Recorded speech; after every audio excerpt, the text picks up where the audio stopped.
Hi, good afternoon. My name is Jan Beyen. I'm the delivery manager at Realtek here in the United States. We are located in Malvern, Pennsylvania, just outside of Philadelphia, and about 10 minutes from the SAP headquarters in Newtown Square.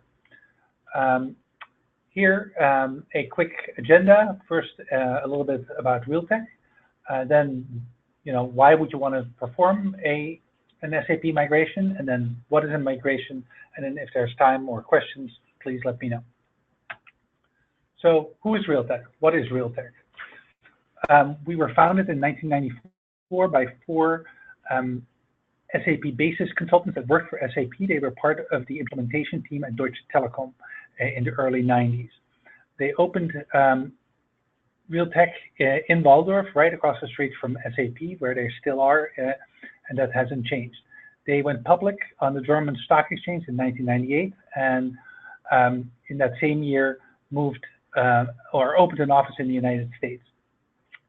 And we are currently located in Malvern, as I mentioned before. We have a presence in 5 countries and in 4 continents, and there are about 350 SAP technical consultants. In other words, what does that mean? A technical consultant, basically at the moment that you start talking functionality, like I want to implement order to cash, we don't know what you're talking about. If you want to talk about technology that supports that, that is where our specialty is. So the organization is basically broken up into 2 pieces. There is a software side of the business and a consulting side of the business. The software side of the business is around change management, the change process management, which SAP now calls CHARM. We have had this product, transport management and change process management, for many, many years, and has been implemented at many companies, some large ones that you might know, such as Microsoft, use our software to do change process management. On the consulting side, there are a number of things that we are specialists in. First and foremost, we have a name in the marketplace for OSDB migrations. Besides that, we do upgrades, enhancements packs, do HANA implementations, migrations to HANA, cloud migrations, and managed services. But for managed services, specifically around the basis area.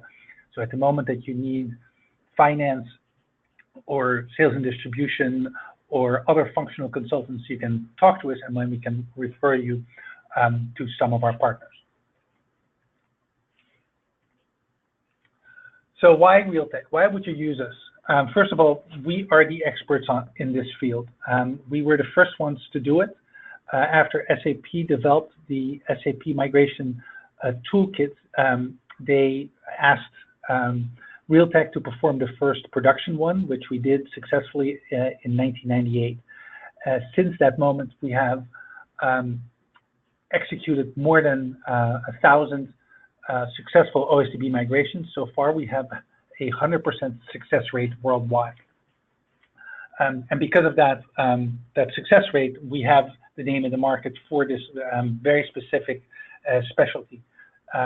It is still one of the specialties within the SAP environment that you need. It is required to have somebody that has the OSDB migration certification.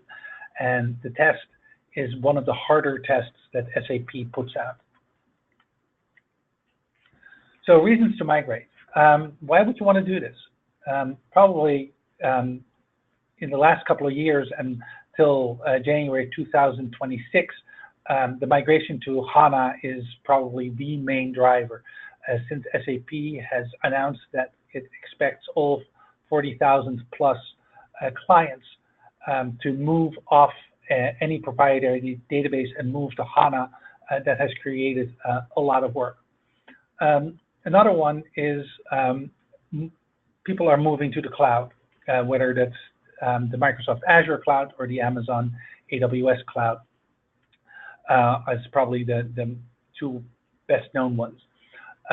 Because in the cloud you run on an Intel platform with either Microsoft or Linux, and most of the clients start out not with those architectures. They usually, have HP, AIX, and other Linux providers, or there are still some AS400 clients out there.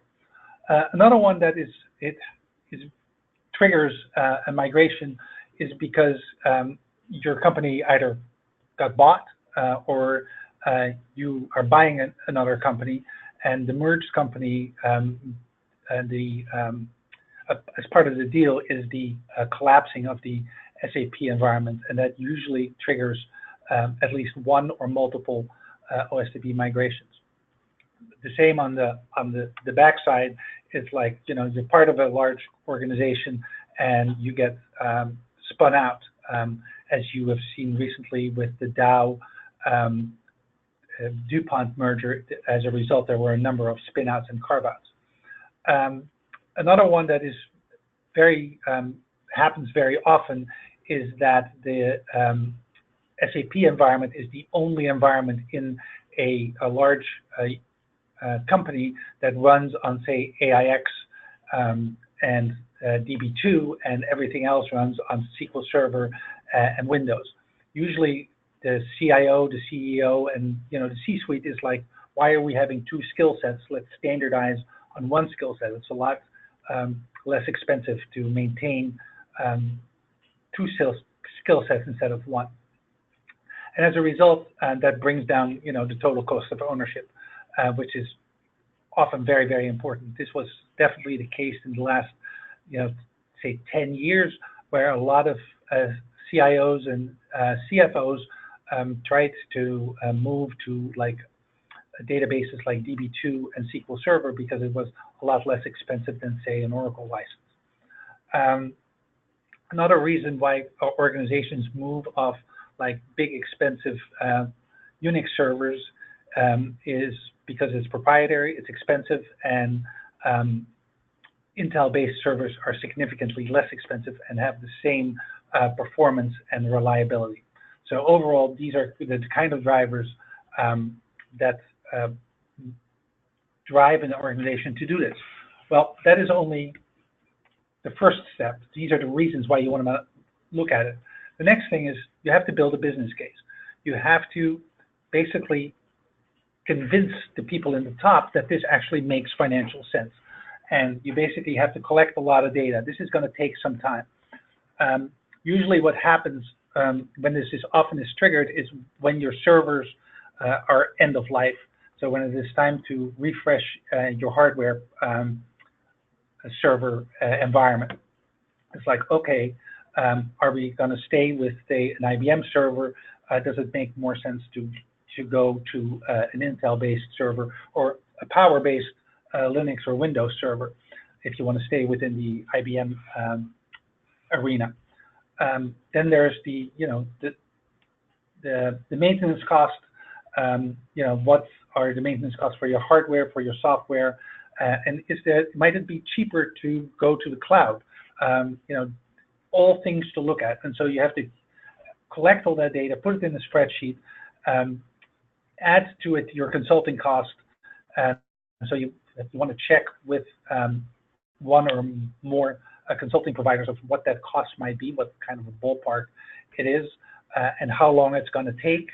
Do not forget that there's a lot of testing that has to be done, so you'll probably have to include some of that cost to your organization, and then create a spreadsheet and present it to management. A word to the wise: if you are trained in Six Sigma and Lean, you will probably include so much cost that you will probably destroy the ROI. So I would avoid the temptation to use all that information too. So to be successful in an SAP migration, what do you have to look for? Probably the first thing that is really, really important, and that's why there was a previous slide on this, is to build your business case. The stronger your business case, the higher chance of success you have that upper management will actually do this, and they have to buy in. Again, just like with any other large SAP project, it is very important that you have buy-in from the top. After that, you have to build your project team and your timelines. Like, okay, how long is this going to take? You have to get your business, your partner, etc. And then you have to determine a rollout strategy, because for most of the organizations, it is not that you have only one SAP landscape. You probably have, 2, 3, maybe 20, 30 landscapes if you're a really, really large organization. A very important part in the success of a SAP migration is the regression testing. That is probably the most important part, and so do not skimp on this. You should take probably 4 to 6 weeks of regression testing for each landscape. And in other words, you should treat it as if you're upgrading from, say, ECC 5.0 to ECC 6.0. It is a true test that you have to do, and it involves a lot of both technical people and functional people on your side. And so it is important that before you start all this, that you have high confidence in that the test scripts that you have are more or less up to date. I've been with organizations where that was not the case, that the test scripts had not been updated in 10 years. So before you start on this endeavor, make sure that your test scripts are up to date. The other part is, when you start this process of an OSDB migration, please notify the business that you're doing this. You don't want to tell them 2 weeks beforehand. It's like, hey, we're going to take the systems down for a long weekend because we're migrating. You can't do that. They will be very, very upset and angry with you. And you have to tell both the business, the people inside, but also your suppliers, your clients, and everybody else with whom your SAP environment interacts. So it is very, very important that there's a lot of communication. The more lead time you give them, the better they can prepare for it. The last part, if you're moving to a new technology, you have to provide training for the people that are going to work on this new technology, whether it's the new operating system. Say you're going from AIX and you're going to Windows. You have to teach them. It's the same as if you're going from, say, DB2 to HANA, or if you're going from DB2 to Oracle, or whatever combination. It's a different skill set that you have to teach your employees, because otherwise they will not be successful. So what is an SAP migration? An SAP migration, the technical name is an OSDB migration, or the other words that you might hear around this is a heterogeneous system copy. That's a mouthful, I know. So what makes this so special? What makes it special is that when you change either the operating system, the database, or both, you have to go through this process. And it is a process that is required by SAP. You have to tell SAP beforehand that you're doing this. A landscape migration takes between 3 and 4 months. Now, if you have multiple landscapes, that doesn't mean that it is a sequential process. So it is 3 months, 3 months, 3 months, or 4 months. So before you know it, if you have 10, 15, you'll never get out of this migration business. Having said that, if you have multiple SAP landscapes, you can usually have a go live for 2 or 3 at the same time, maybe 4 if there's one small landscape, like a solution manager's landscapes are usually relatively small. So you can combine things.